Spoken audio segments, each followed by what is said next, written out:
हाँ जी बच्चों, ਅੱਜ ਆਪਾਂ ਆਪਟੀਕਲ ਇੰਸਟਰੂਮੈਂਟਸ ਦੇ ਵਿੱਚ ਅਗਲਾ ਟੌਪਿਕ ਬਹੁਤ ਇੰਪੋਰਟੈਂਟ ਟੌਪਿਕ ਕਰਨ ਜਾ ਰਹੇ ਹਾਂ ਜਿਸ ਦਾ ਨਾਮ ਹੈ ਕੰਪਾਊਂਡ ਮਾਈਕਰੋਸਕੋਪ। ਬੱਚੋ ਤੁਹਾਨੂੰ ਮੈਂ ਪਿਛਲੇ ਵੀਡੀਓ ਲੈਕਚਰ 'ਚ ਵੀ ਦੱਸਿਆ ਸੀ ਆਪਟੀਕਲ ਇੰਸਟਰੂਮੈਂਟ ਦੇ ਵਿੱਚ ਬੋਰਡ ਦੇ ਪੇਪਰ 'ਚੋਂ ਇੱਕ ਕੁਐਸਚਨ ਆਉਣਾ ਹੀ ਆਉਣਾ ਹੈ। 2 नंबर का आवे, 3 नंबर का आवे, 5 नंबर का आवे, तो सिर्फ 4 ही डेरिवेशंस है, सिर्फ 4, 5वीं डेरिवेशन नहीं है। 2 माइक्रोस्कोप है तो 2 टैलीस्कोप है। इनू चंगी तरह कर लो, बार बार लिख के देख लो। तो एक आ थोड़े 2-3 नंबर तो तुसी फिक्स पक्के कर लो ना पेपर च। तो कंपाउंड माइक्रोस्कोप बहुत उम्मीद होंगी है 5 नंबर चांस। तो I write very very important topic, ध्यान नाल सुनो। सिंपल माइक्रोस्कोप मैं थानू करा चुके हैं। कंपाउंड माइक्रोस्कोप क्या है? It is an optical instrument used to observe highly magnified image of tiny objects. छोटियां ऑब्जेक्ट्स, बरीक ऑब्जेक्ट्स जिन्होंने असी नेकड आई नाल, नंगी अख नाल नहीं देख सकते या नहीं नज़र आउंदियां, उन्होंने तुसी मैगनीफाई करके वड्डा करके देखना होवे माइक्रो ऑर्गेनिजम्स नूं, तो माइक्रोस्कोप की मदद ली जाती है। एक तो पहला किता सी सिंपल माइक्रोस्कोप, उहदे च सिंगल लेंस हुंदा है। तो कंपाउंड माइक्रोस्कोप दे विच असी ड्यूल लेंस यूज़ करते हैं। थोड़े सामने दिखाए ने रे डायग्राम बच्चों बहुत इंपॉर्टेंट है, प्रॉपर मेरे तो हजे सही नहीं बनी। तुसी आह जिवें लाइनां थोड़ियां टेढ़ियां ही हो गई ना, बिल्कुल स्केल ना बनानी है। मेरे को स्केल अवेलेबल नहीं सीगा, काली काली खिंची, टाइम भी मेरे को थोड़ा सी, पर तुसी ऐ नहीं करना, बिल्कुल प्रॉपर स्केल ना बनानी है। डायग्राम के मार्क्स होंगे थोड़े। तो ऑब्जेक्टिव पीस है, objective piece of small focal length, and this one is eyepiece of large focal length. Size तो ना जाओ कि वड्डा छोटा, साइज डजन मैटर। साइज तो मेरा मतलब अपर्चर, तो aperture doesn't matter. Aperture important नहीं है, फोकल लेंथ इंपॉर्टेंट है कि objective piece, objective lens should be of small focal length, eye lens should be of large focal length. When object is placed, a very tiny object, AB is a very tiny object, but छोटे ये microorganism is placed before the objective lens। तो जड़ा भी है focus के पिछे पिया हुआ ऑब्जेक्ट है, प्रिंसिपल एक्सिस के पैरेलल रेज रिफ्रैक्शन तो बाद फोकस तो लंघेगी। ऑप्टिकल सेंटर, दूजी रे ऑप्टिकल सेंटर C1 चो लंघ रही है। तो A dash B dash is the image of AB and it is a magnified. Okay, it is a magnified image, real and inverted. ना हुण जिहड़ी फर्स्ट लेंस की image है, सैकेंड लेंस वास्ते वही ऑब्जेक्ट का काम करेगी। सैकेंड लेंस जड़ा है आई लेंस, उसकी फोकल लेंथ इन्नी कि ज़्यादा है कि इमेज जिथे मर्जी बने वो हमेशा ही फोकस के अंदर बनेगी।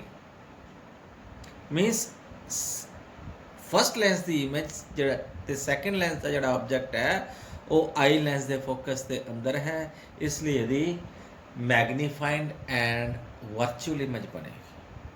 तो प्रिंसिपल एक्सिस के पैरेलल तो बाद फोकस तो लंघेगा तो ऑप्टिकल सेंटर तो सीधा निकल जाएगा, स्ट्रेट लाइन। ये रेस कितने भी मीट नहीं कर रही है। जे असीं एक्सट्रापोलेट कर लांगे, इत्थे वर्चुअल इमेज बनेगी A double dash and B double dash. A double dash आ पॉइंट है, B double dash virtual image. And virtual image बनती कित्थे, आपां कित्थे सैट करते हैं? D। D is called least distance of distinct vision. Least distance of distinct vision. ये थानू मैं दस्सिया है, नॉर्मल ह्यूमन आई का यह 25 सेंटीमीटर होंदा। हाँ, जिमें एज होंदी वधदी है, चेंज होंदी है, तो ये डिस्टेंस वधी जाता। ठीक है, थोड़ा हो सकता 25 सेंटीमीटर हो गए, किसी का 30 भी हो सकता, डजन मैटर, 35 भी हो सकता। लेकिन जिमें एज वधी है, मेरा थोड़ा ज़्यादा हो गया क्योंकि मैं ऐनक दी यूज़ कर रहा। 25 सेंटीमीटर थोड़ा ज़्यादा हो गया है ना। तो जिथे भी थोड़ा least distance of distinct vision असी इमेज नूं उत्थे ही फोकस करते हैं, बाय डिफॉल्ट करते हैं। जिथे सानूं सही नज़र आंदा असां उत्थे इमेज नूं लै जावांगे, ओह D.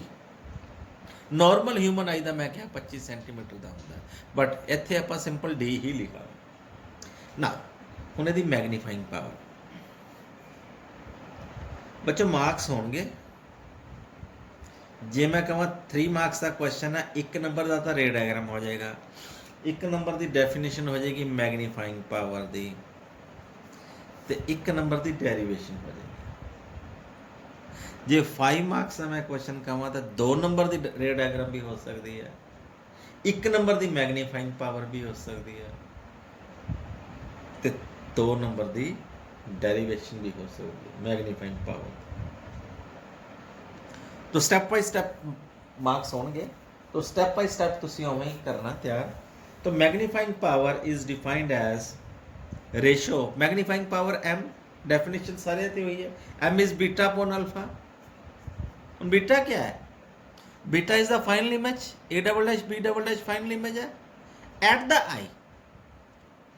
Final image at C2 रखा हुआ है क्योंकि C2 is lying very close to the eye, तो final image at C2 is equal to final image at the eye, we can write. तो beta is an angles, magnifying power is defined as the ratio of angle subtended by the final image at the eye and object है A B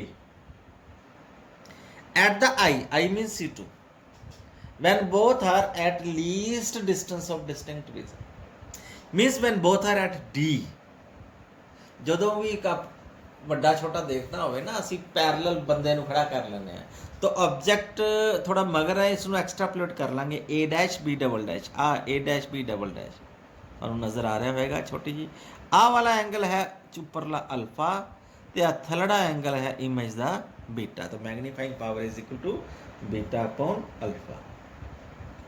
तो sign convention है, angles are small, we know, for small angles तो tan theta ਨੂੰ approximately equal to theta ਲਿਖ ਸਕਦੇ ਹਾਂ। तो similarly alpha ਨੂੰ approximately equal to tan of alpha ਲਿਖਿਆ ਜਾ ਸਕਦਾ ਹੈ ਐਂਡ ਬੀਟਾ ਨੂੰ approximately equal to tan of beta ਲਿਖ ਸਕਦੇ ਹਾਂ। ठीक है ना। तो वैल्यू पुट कर देने हैं, मैग्नीफाइंग पावर m क्या आ जाएगा, tan of beta upon tan of alpha। Now in this triangle A double dash B double dash C2, A double dash B double dash C2, ਇਹਦੇ ਚ what is tan of beta, perpendicular upon base C2 B double dash लिख सकता है।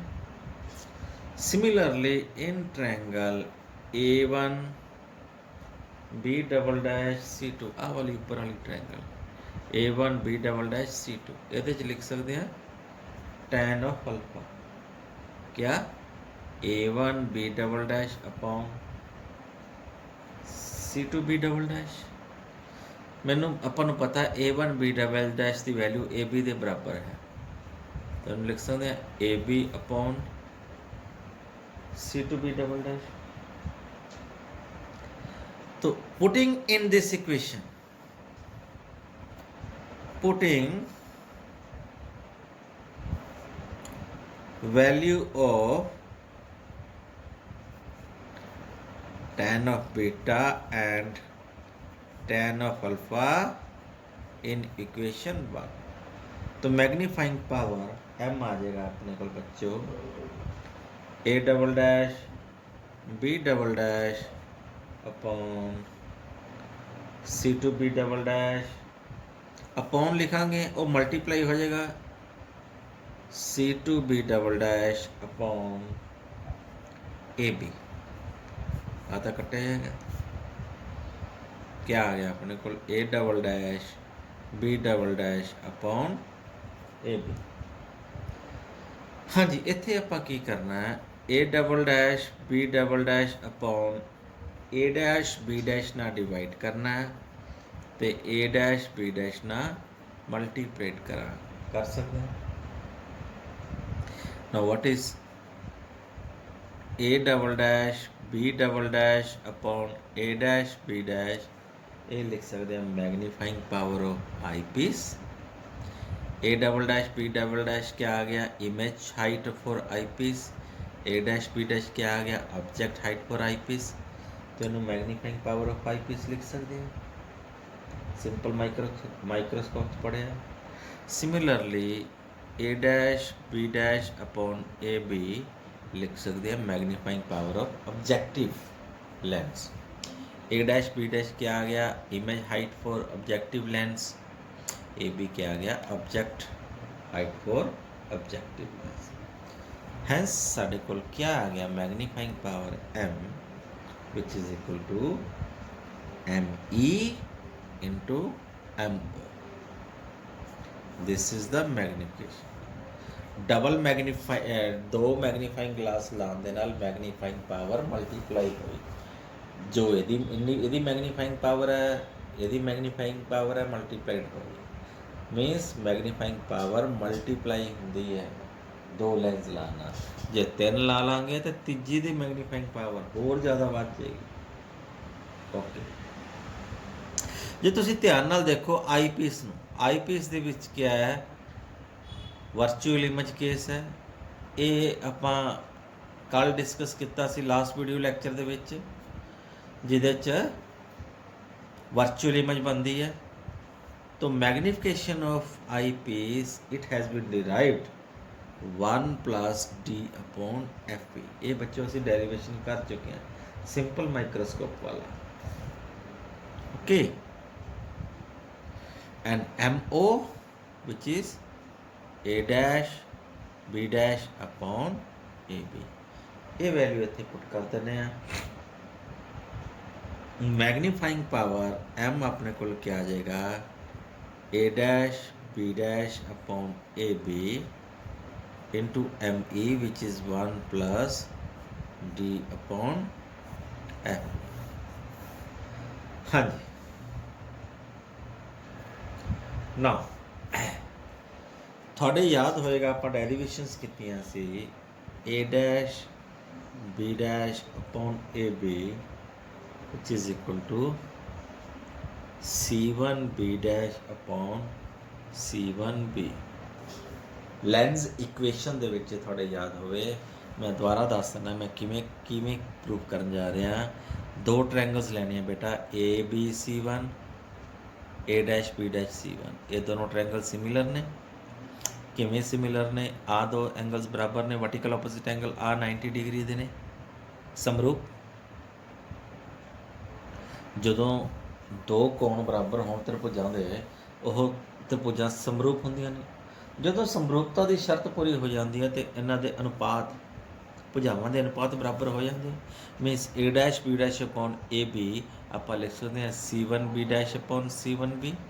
ਏ dash B dash upon A B is equal to C1 B dash upon C B as triangles ABC1। ठीक है, ਸਮਰੂਪ ਦੀ ਨਿਸ਼ਾਨੀ ਕੀ ਹੁੰਦੀ ਸੀ, something like that, ਐਂ ਲਿਖਦੇ ਸੀ। ਸਮਰੂਪ ਹੈ A dash B dash and C1। ਆ ਸਮਰੂਪ ਦੀ ਨਿਸ਼ਾਨੀ ਲਿਖੀ। ਜੇ ਥੱਲੇ ਇੱਕ ਹੋਰ ਲਾਈਨ ਲਾ ਦਾਂਗੇ ਤੇ ਸਰਵਾਂਗ ਸਮ ਸਿਮਿਲਰ ਦੀ ਨਿਸ਼ਾਨੀ ਲਿਖੀ। तो C1 B dash, now what is C1 B dash? Ah C1 ah B dash, I can write C1 B dash is equal to plus of VO image distance for objective lens positive sign क्योंकि along the incident ray, and C1B that is equal to minus of UO. Okay, can I put this value VO upon minus of UO? आ value मैं put कर सकता, V O upon minus of U. हाँ जी, magnifying power बच्चों की आ गया अपने को M V O upon minus of U O into 1 plus T upon Fe. If we take it in magnitude, we can write VO upon UO magnitude into 1 plus D upon Fe. ਹੁਣ problem ਇਹ ਹੈ UO तो चल major हो जाएगा object distance, लेकिन image distance objective lens का अंदरों major करना थोड़ा औखा है। नाउ राइट, इफ UO क्या होता है? C1B, यही सी UO आही ऑब्जेक्ट डिस्टेंस है UO C1B, AB lying very close to focal length, लिख सकते हैं C1B is approximately equal to FO, approximately not exactly, क्योंकि जब बराबर इक्वल हो गया तो फिर आ इन्फिनिटी ते पक जाना, दैट इज नॉट पॉसिबल। नेड़े तड़े FO ਦੇ FB is lying very close to F, थोड़ा जा तो C1B डैश ਨੂੰ approximately FO लिख सकते हैं।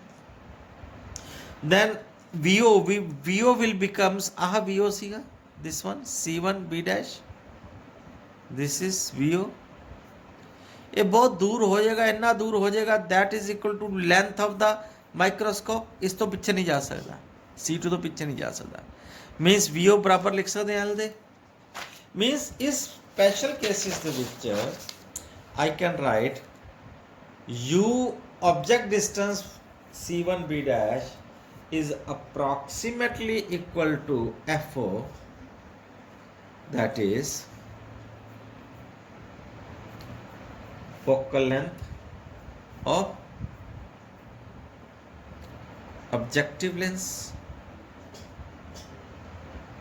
then VO which is equal to C1B dash is approximately equal to C1C2, I can write L is the length of microscope. ਜੋ ਵੀ microscope ਤੁਸੀਂ ਚੱਕੋਗੇ ਉਹਦੀ ਲੰਬਾਈ ਜਿਹੜੀ ਹੁੰਦੀ ਹੈ ਆਬਜੈਕਟਿਵ ਲੈਂਸ ਅਤੇ ਆਈ ਲੈਂਸ ਦੇ ਵਿਚਕਾਰ ਹੁੰਦੀ ਹੈ। तो putting this value here, magnifying power M is equal to L upon minus of FO into 1 plus T upon FE। ये मैग्नीफाइंग पावर है। माइनस साइन इंडिकेट्स जी इमेज सानू नज़र आ रही है वो इन्वर्टेड है, उल्टी है, अपसाइड डाउन है। जो ऑब्जेक्ट असी उत्ते नू रखिया इमेज हेठा नू है। बट चलो तुसी मैग्नीट्यूड लिख लो L upon FO into 1 plus T upon FE। यह फार्मूला है जड़ा यूजेबल फार्मूला। FO पता है, FE पता है, D पता है, L पता है, असी magnifying power of a compound microscope पता लगा सकते। ठीक है बच्चों, बहुत इंपॉर्टेंट टॉपिक सी, इसमें दोबारा वीडियो रिवाइज करके देख लियो। ठीक है, जे ना समझ आए तो मैनू कमेंट्स जरूर पूछियो। Thank you, have a nice day.